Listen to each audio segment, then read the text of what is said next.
Good morning, grade 5s. I hope you are well. Today we are going to be doing a life skills, so I want to get your life skills textbook as well as your workbook ready for me.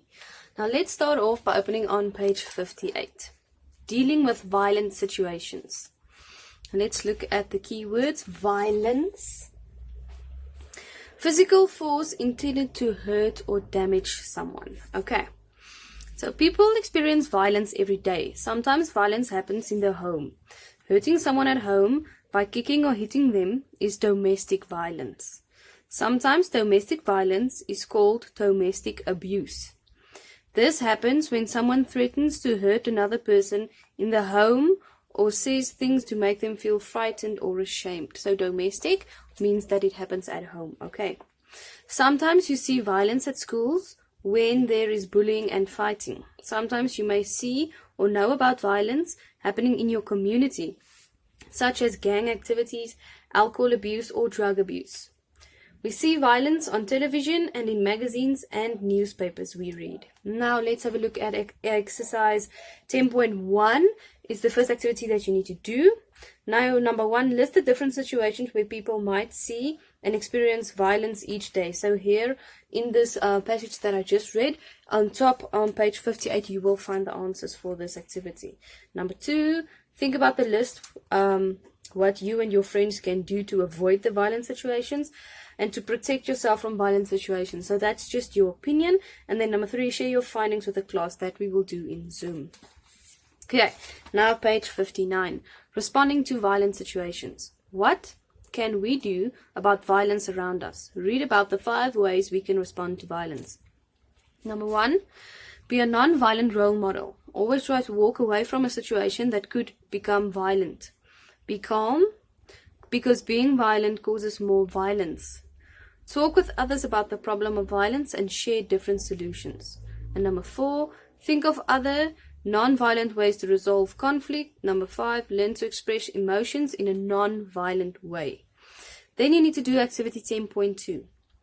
Which of the 5 ways is most important to you? Write down it in your book with a number next to it.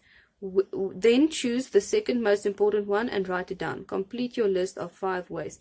Okay, so what you're basically going to do, you're going to look at the 5 ways that they say at the top. Then you're going to rate them. What is more important to you? Which one do you feel is the best way? Then that's going to be your number 1.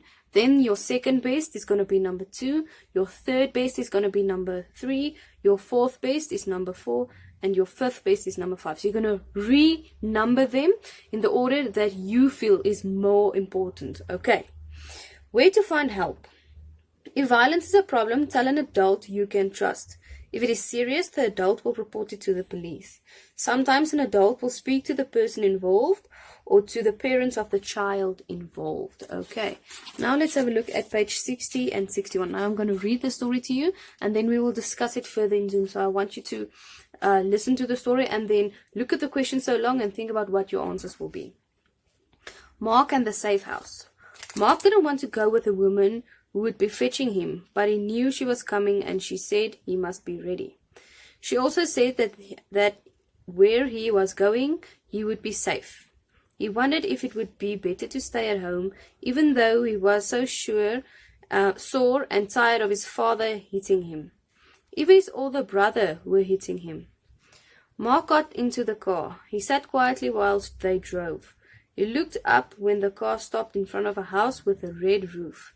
He saw curtains move and could see some people peeping out of the curtains. When he got inside the house, he saw 4 other children there. 3 were boys and there was 1 girl. She was the sister of one of the boys.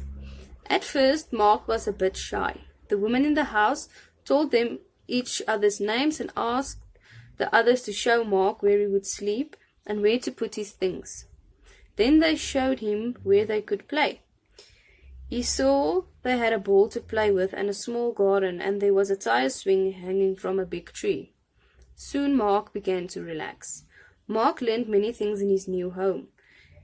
He took turns to wash the dishes and dry them. He had a turn to water the vegetable in the garden, and because he was new, he could pick the carrot for supper on the second night. Mark also learned to make his bed to do homework every afternoon. At night, the lady who lived there gave him a hug before he went to sleep. She said she was glad he came to live with them. He had a lovely warm feeling inside when she said that. He didn't think that anyone would be glad to live with him. Mark has lived in the safe house for over 2 years. He loves being there and knows he is safe now. His work at school is much better and he gets good marks for his tests. Mark is happy in his new home. Now let's quickly look at the questions. Why was Mark taken to a safe house? Did he want to go? Was a safe house a good place for Mark to stay? Name 2 things that Mark has learned to do. Why do you think Mark's schoolwork is better than it was? Okay, so I want you to just think about these questions. You don't have to do them. Just think about them, and then we will discuss this in our Zoom session further. Now I want you to go to page 62 and 63. Age and gender in different cultures. The relationship between elders and children. In some cultures in South Africa, children and older people are close and share many things. Older people are respected in many cultures. Many children live with their grandparents. This means that older people and children can spend a lot of time together. Sometimes old people in the family are sick and need looking after. Sometimes the children do this. Many grandparents look after their grandchildren while the parents are at work. Sometimes a grandmother looks after the other children as well as her own grandchildren. This helps her to earn money. In some cultures in South Africa, older people don't spend much time with their children. Sometimes the grandparents live in an old age home or retirement home. Then their children and friends visit them there. Okay, now the responsibility and contribution of males and females in different cultures. In some cultures, male and female have different responsibilities. Now, responsibilities are everyday jobs, tasks, and duties. In rural communities, where families rely on the land, the male in the family takes care of the animals while the female plants crops and fetches fuel and water. Some families let the boys and girls do the same job, like watering the plants and vegetables, washing the dishes, peeling vegetables, and learning to cook. Older brothers and sisters often look after the younger family members, if there are no adults to do so. Traditionally, men ran local political affairs, and women were responsible for household tasks and raising children. Many women are now involved in government, education, and industry. Women are also involved in social issues such as helping single parents, fighting the drug problem, and working to improve poor working conditions for women. Men's role have also changed as the economy has changed. Some men cannot find work because of the economy. Now, we are quickly going to read through this. Dealing with violent situations. Now, I want you to go ahead, have a look at this in your purple file. So the questions that you have to answer is basically based on this. So it's verbal questions, once again, that we will do in Zoom, but I'm going to read it for you so long so that you get an idea. Dealing with violent situations, what to look for. If you observe these behaviors, take immediate steps to reduce the tension before it worsens. Observe the person's body. Is the person pacing or fidgeting? Is the person clenching their fist or jaw? Does the person have a wild look in their eye? Is the person out of touch with reality? And is the person speaking in a loud voice or becoming rude? Now, this is questions you can ask yourself when you encounter a violent situation and the two people that might be fighting, or even more than two. Now, reducing the tension. You want to help the angry person get the grips with his or her anger. Now, the first step is to remain calm. Speak in a clear and direct manner. It is not a good idea, however, to tell the person to calm down. Number 3, talk to the annoyance or problem that has occurred. Number 4, support your calm tone with a relaxed body language. Move slowly, avoid putting your hands on your hips. Position yourself to the side of the person so that you are not squarely facing them. Avoid extensive eye contact and physical closeness. Offer the person choices such as talking later or cooling off. Attempt to change the subject to something different, but still be careful. Don't make jokes because it can be misunderstood. Even if the person seems to be calming down, be patient. It sometimes takes about 30 minutes to calm down. And if you have done what you can, and it still seems to be escalating, leave the situation. Okay, so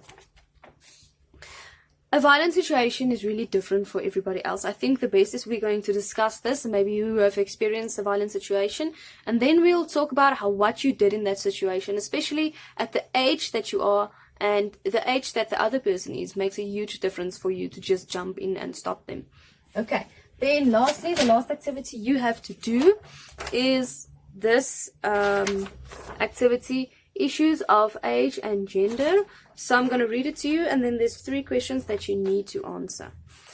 Gender roles are the roles that women and men are expected to play in a home or in society. The media, advertisements, films, and our culture and religions can influence the way we view gender roles. Traditional gender roles means that women were seen as homemakers, and they would perform tasks like cooking, cleaning, and looking after children. Men were seen as the providers and protectors, and they would earn money to pay the bills and do physical, harder work. In many African cultures, there are traditional gender roles. In Mngi cultures, the boy look after the cows, which are the family's wealth, while the girls help their mothers and grandmothers cook and look after babies. In modern times, people are accepting that both men and women can perform both gender roles. People feel they can choose which role they want to perform. If a couple chooses to do so, the man can stay at home, do the cooking and look after the children while the woman works and pays for bills. Men and women can share the household work and have more equal division of labor. In many countries and cultures, children are taught to respect their elders and to learn from their elders' experiences. In many traditional African cultures, elderly people are very often seen as important, and they must be looked after their families and be respected. In modern times, more children have busy parents who both work full-time jobs, and they cannot look after elderly. Other times, the elderly have to take on the role of parents and raise the grandchildren. In modern times, parents are very busy, and sometimes children are not always taught to respect the elderly as they should. Okay, now, what are gender roles? What influence does gender roles have? And what are the traditional gender roles? Now, this is also something we will discuss further in the Zoom session, because it's really a difficult situation because every household is different. And you might be raised in a certain way because of your culture, where women cooks and men go and work. But times have changed, and it has really evolved where everybody is seen as equal, men and women. So no matter what, you do the same job. Okay, so that is the end of this. So we will discuss the rest in our Zoom session. So remember, if you have any questions, you can ask me during the day or on WhatsApp, or you can leave your questions for our Zoom session. Good luck.